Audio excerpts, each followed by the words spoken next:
She was seeker sensitive before seeker sensitive was cool.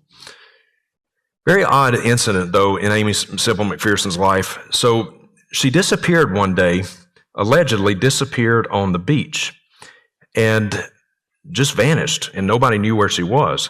Well, the claim was she disappeared while out on the beach, and so thousands of people, about 5,000 people, civilians, police officers, even scuba divers, converged trying to find the body of Amy Simple McPherson. She just vanished, but they never did find her body. A number of days passed. Interestingly, another person was reported missing at just about the same exact time, almost to the day, a guy named Kenneth Ormiston. Kenneth Ormiston worked for Amy Simple McPherson, and they both vanished at the exact same time. Isn't that interesting? Kenneth Ormiston was married, you see. They both vanished at the same time. And the claim was that, after a number of days, over a week, then finally, all of a sudden, Amy Simple McPherson called her mother on the telephone and said, Mother, it's okay, I'm alive. Apparently called her from Mexico, the claim was. Called her from Mexico, said, I'm alive, but I've been kidnapped. She claimed that she was pushed into the car by this couple that asked her to pray for their sick baby. So she said that this couple, I went over to pray for their baby, and they shoved me into their car, drove me off into Mexico, and put me in a cabin, kidnapped her, and tied her up. And when they left the cabin one day, she managed to free herself. She said that she was able to cut the bonds, cloth bonds, with a tin can that she found in the cabin, and she escaped and left the cabin and made her way back up to California. Well, it's interesting. The police really got involved in this, and they started investigating because things just didn't quite add up with Sister Amy's story, because they looked at her shoes and the clothes that she was wearing, and they were basically pristine.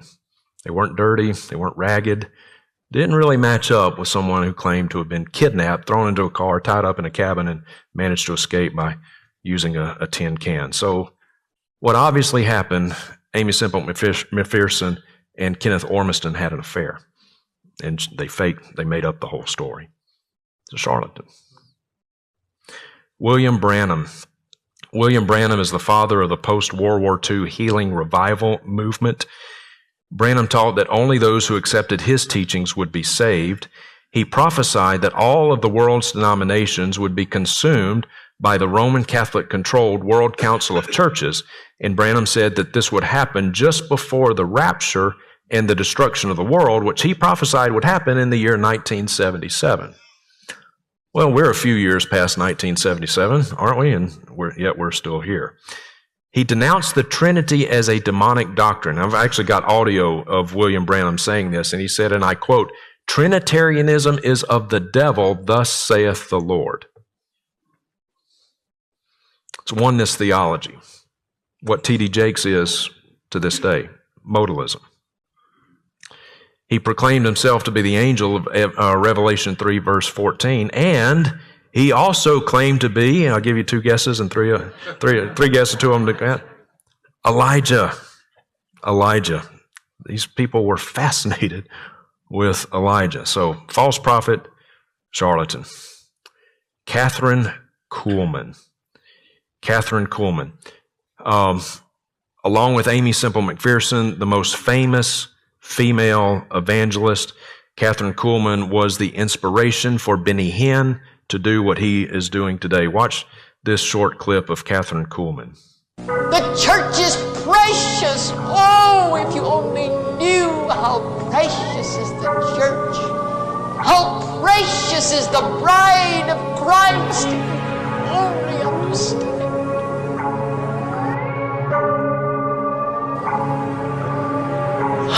Precious is the bride of Christ. It's the Father's gift to His Son. You can't love without giving, can you? The greatest gift that was possible for Him to give. Ye shall receive power.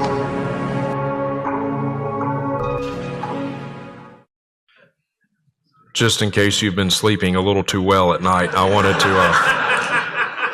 I wanted to show you that. So, Catherine Kuhlman, world's most famous female faith healer. 1933, she settled in Denver, Colorado, and started the Denver Revival Tabernacle and served as the pastor there. By the way, of course, if you see a church with a female pastor, you have neither a pastor nor do you have a church. She pastored another church in Pennsylvania. She once invited a man named Burroughs Waltrip to preach at her church. Burroughs Waltrip, though, had a wife and 2 children that he left to be with Catherine Kuhlman. They got married. The marriage only lasted about 7 years. She later, shockingly, denied ever having married Burroughs Waltrip. She was actually asked about it because that was a problem back then when she got divorced for her ministry, and so she was asked about it by a reporter, and she said that she never actually married Burroughs Waltrip. She said they never took the vows. She said, we were going to, but she said, I passed out before the vows were said. Well, that's a lie, because there's actually a photograph of her marriage certificate. She's just a liar, homewrecker, false prophet.